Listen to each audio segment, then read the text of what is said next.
My name is Dave DeLillo, and welcome to another of the Kansas City Woodworkers Guild's ongoing series of machine safety videos. Today's video will cover an introduction to the safety rules and basic operation of the Guild's router tables.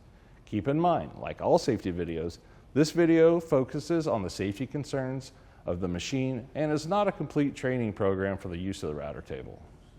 Today we will touch on three things. Familiarize you with the features of the Guild's router tables. We will show you and will demonstrate the basic setup and operation of routers using the tables, and we will cover the key safety precautions that you must observe each time you use this system. You should always remember one of the most important safety concerns is to wear OSHA approved safety glasses with side shields at all times while in the Kansas City Woodworkers Guild shop. Your regular glasses are not approved for use when participating in any shop activity while you're at the Guild. Although hearing protection is not required when using router tables, if you feel comfortable wearing hearing protectors, by all means, do so. One caution on hearing protection: Guild safety rules stipulate that any hearing protection must not have the ability to receive any type of broadcast music or podcasts. Failure to follow this requirement introduces safety risks and may result in losing your shop privileges. Now let's familiarize you with some of the key features of the JESSM Router Lift and JESSM Master 2 Fence. The key features of the JESSM Router Table and Master Fence 2 include the following: the large flat table surface itself. The extra surface allows for the running of small or narrow pieces that would not be safe to run on a handheld router.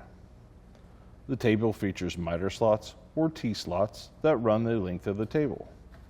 The T-slot is not designed for using a miter gauge. They are designed for using featherboards.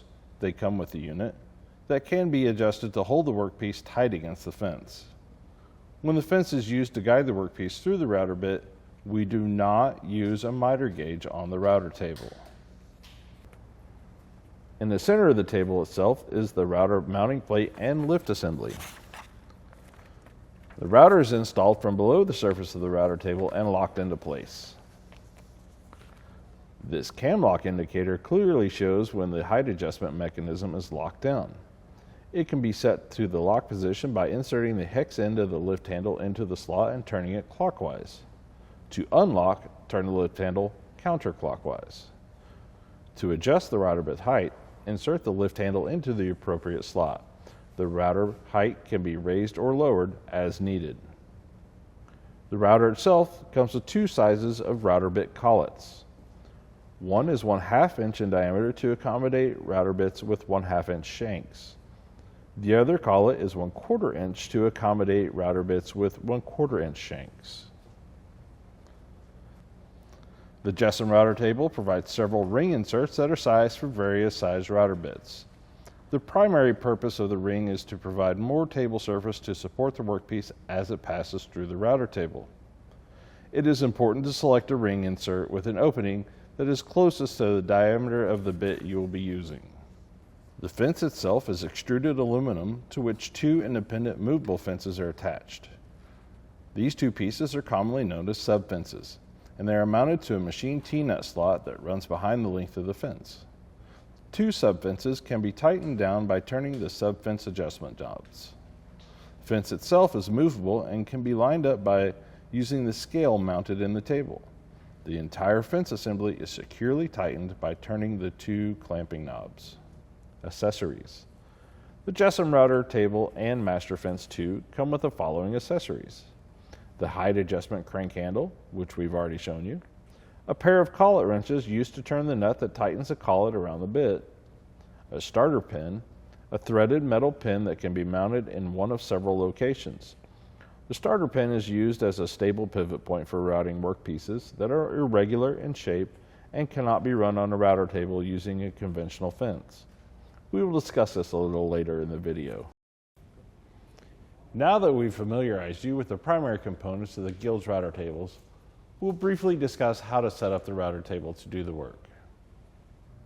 The first step for setting it up is to raise the router to the table surface so that the appropriate collet and bit can be installed. Using the height adjustment crank handle, unlock the lift and raise the router to the table surface. Then use the crank handle to lock the router lift position. For a router bit with a 1/2 inch shank, select the larger of the two collets, then insert the bit so that it bottoms out, and then pull the bit upward slightly so that there is a gap of approximately 1/8 of an inch between the bottom of the shaft and the bottom of the collet. Tighten the locking nut by using the 2 wrenches that are stored by the router table. 1 wrench should be placed on the router shaft and 1 on the locking nut.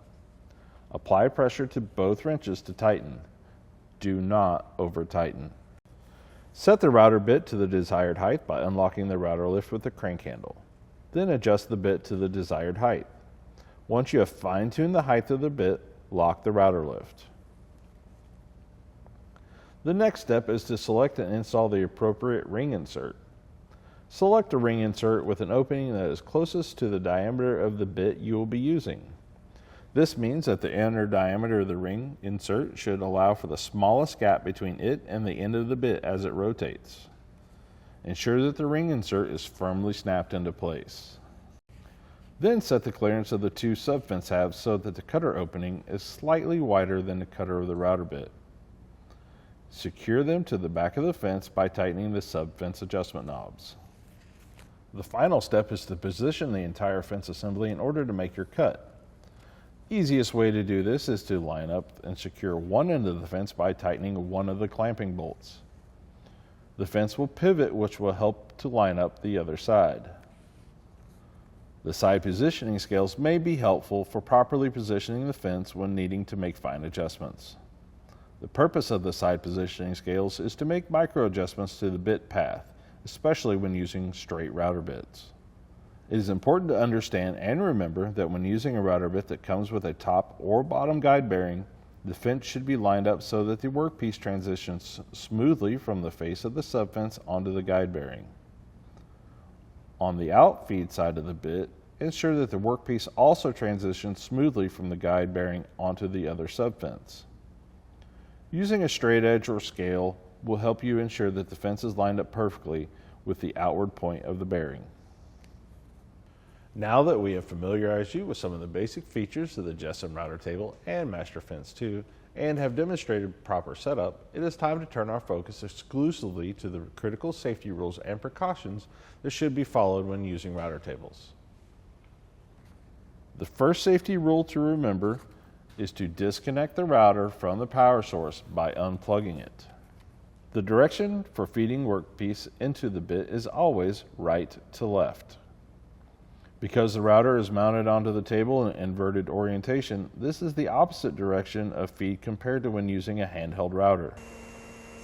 Feeding the workpiece from right to left ensures that the stock is moving through the cutter in a direction that is against the rotation of the cutting blade. Otherwise, the cutter can grab and pull the workpiece from your hands. Never feed the stock between the fence and the cutter or bit. Before running the workpiece through the router, examine it to make sure that there are no knots that could come loose, no cracks that may cause the piece to break apart, that the workpiece is not cupped or warped. Stock defects such as these can create safety problems. Shaping narrow or small workpieces can be hazardous. Use a push blocks and perhaps a featherboard to comply with the 3-inch rule. A special note about starter pins. If you need to route an irregularly shaped workpiece that cannot be run on a standard router table fence and the router bit is equipped with a guide bearing, install a starter pin into the router tabletop. A starter pin provides a solid point that allows the woodworker to slowly pivot the workpiece into the bit until it contacts the guide bearing of the bit. This helps ensure that the workpiece is never fed entirely freehand into the router bit, which may cause you to lose control of the workpiece. To install a starting pin, locate the threaded screw hole on the end feed side of the bit. Thread the pin into the hole and secure it tightly. To use the starting pin, remove the fence and turn on the router. Hold the workpiece firmly on the table and against the starter pin. Slowly feed the stock into the rotating bit until the piece firmly rests against the guide bearing of the bit.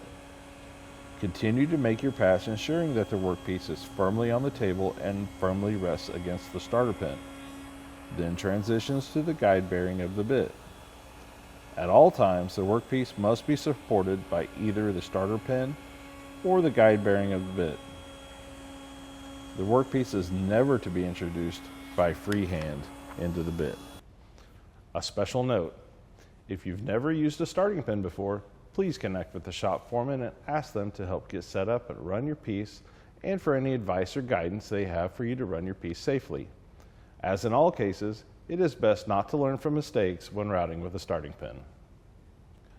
The Jessom router table is an excellent tool for performing operations such as joinery, creating decorative edges of wood, flush cutting, rabbeting, and several others. Remember, follow the safety precautions described in this video each and every time you plan to use the router table. If you observe any non-functioning safety feature, damaged parts, or any issues with this tool, bring them to the immediate attention of the foreman on duty so that they can be corrected or repaired. This is Dave DeLillo for the Kansas City Woodworkers Guild. Thanks for watching.